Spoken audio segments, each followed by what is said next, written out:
Hello, I'm Dr. PG Mahapatra. I'm attached to Uluberia Hospital.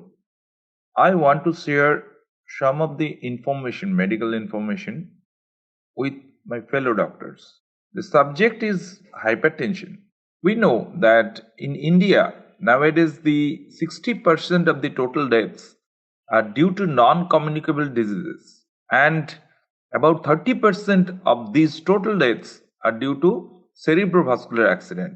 And a significant number of productive age group patients are affected by these cerebrovascular diseases. Nearly 40 to 45% of the age group in the range 40 to 69 are affected by the cerebrovascular diseases. And among the cerebrovascular diseases, hypertension is probably the most important risk factor. But our understanding about the hypertension is still incomplete, I feel, and it is changing every day. So, as doctors, we should be aware about the current updates and the treatment caveats in our day-to-day practice. The fact is that 51% of the men and 41% of the women with hypertension were completely unaware about the hypertension when they were diagnosed. This is because the hypertension is a silent killer. It does not produce symptoms. So, the hypertension burden which comes to us for treatment is probably the tip of the iceberg. We should be more vigilant about detecting hypertension, and we should have strategies to find out more hypertension patients in the community. Then only we can reduce the burden of these CV adverse events. The next difficult point, I think, is that 60% of the men and 53% of the women who have hypertension did not get proper treatment for the various reasons. So this is a main concern. In spite of drug treatment, many are above the target level of hypertension management. But the biggest problem, I feel, is that we still do not know as doctors what is the perfect and what should be done to keep the hypertension induced CVD to minimum. This changing concept is really troubling us very much. If I give some example, you can understand. Once the beta blockers were thought that they are the mainstream of hypertension. Now they are the last benchers. So concept is changing every day and we should be updated. For this purpose only, I have brought this video today. There is controversy regarding many things about hypertension. There is controversy regarding the goal also. The Indian guidelines and the European guidelines emphasizes targeting the blood pressure to below 140/90. On the other hand, HC and ACC targets are to reduce the blood pressure below 130/80. Now, which one to follow? There is controversy which is better, but what we do know that the systolic blood pressure probably the lower is the better, but for the diastolic, if the blood pressure is below 60, that is probably harmful for cardiovascular health. The AHC-ACC have released a new scientific statement in 2021 offering some new guidance. According to them, every individual having more than stage 1 hypertension, that is more than 130/80 blood pressure, but less than 139/89 blood pressure, should have an assessment of 10 years CVD risk profile. If the risk is less than 10% or the adverse event chance is less, they should be offered with the non-pharmacological treatment. But if the BP remains uncontrolled even after 3 to 6 months, they should be given pharmacological treatment. Those with a risk factor of greater than 10% should be given the pharmacological treatment from the outset. Now, considering our high propensity to have more adverse cardiovascular events in Indian population, I think we should adopt the ACC guideline in our management protocol. We should not leave the younger age group unattached who are having in this range. The STEP randomized trial proved that targeting the blood pressure to 110 from 130 millimeter of mercury substantially reduced the severe adverse events. This is as per line of the sprint trial that was conducted in China, where about 8,500 patients aged 60 years to 80 years were studied, and it showed that lower target level in this age group trimmed the adverse event by 26%. So, the European recommendation for keeping the target high compared to the American recommendation in these groups probably be rectified. In India also, we should change our mindset while treating this group of patients, especially aged group of patients. The next thing I want to stress is the class of antihypertension. Selection of targeting hypertension for the treatment, the selection of class of antihypertensive treatment should be reviewed. The beta blockers, as per present line of management, is the last benches of all antihypertensive drugs.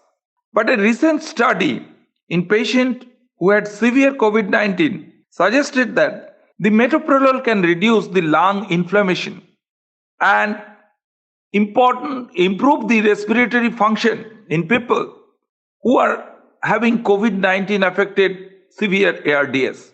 So this is a new study and new interference which keeps the beta blockers at a higher position that reduces the inflammation of our body, and by reducing inflammation it can add to its antihypertensive event, because we know that the drugs those reduces inflammation at the cellular level probably do more than their original purpose.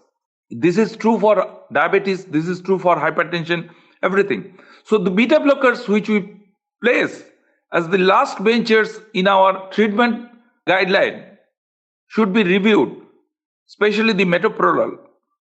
The number 3, the value of ambulatory and nighttime blood pressure has been emphasized recently.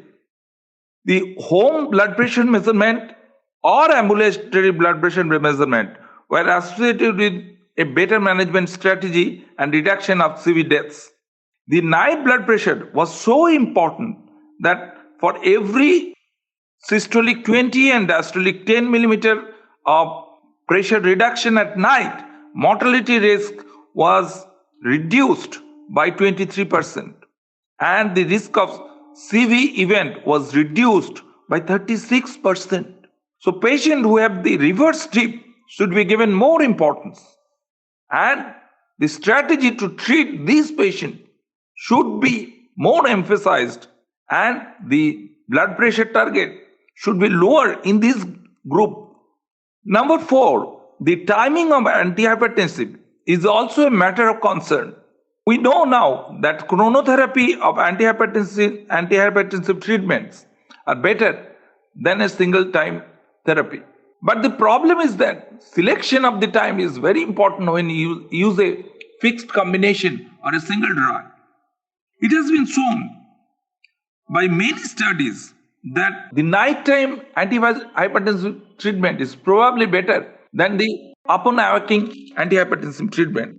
The largest study in this regard was the high-GX chronotherapy trial, which clearly showed benefit of nighttime antihypertensive treatment. It was a large study involving 19,084 participants with a follow-up period of 6.3 years who had about 1,752 primary CV outcomes. So it was a very significant, powerful study which proved that nighttime antihypertensive treatment had more benefit than usual upon awakening antihypertensive treatment. Number 5, the European guideline in 2018 recommends that starting therapy with initial fixed dose combination is probably better than starting therapy with a single drug and then gradually building the therapy. In view of the lower target systolic and diastolic, that is probably the correct approach, I feel. Lastly, the information that the products containing valsartan was recalled worldwide in the early July 2018. Many of us do not know that. But the reason was the detection of a new carcinogen in valsartan called nitrosodimethylamine or NDMA. This NDMA is present also in drugs like candesartan, irbesartan, losartan, olmesartan. It was postulated that if 1 lakh patient receives NDMA containing valsartan every day for 6 years in highest dose, it can result in 22 new liver cancer over the lifetime of these patients. Not only that, it was also postulated the presence of NDMA in these drugs could lead to 8 additional cancer cases per 1 lakh people if they had taken the highest daily dose over the 4 years.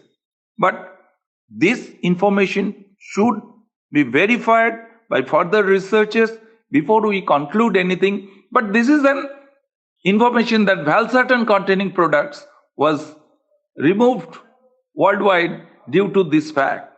So I think these informations will ultimately help us in managing our day-to-day patients. Thank you.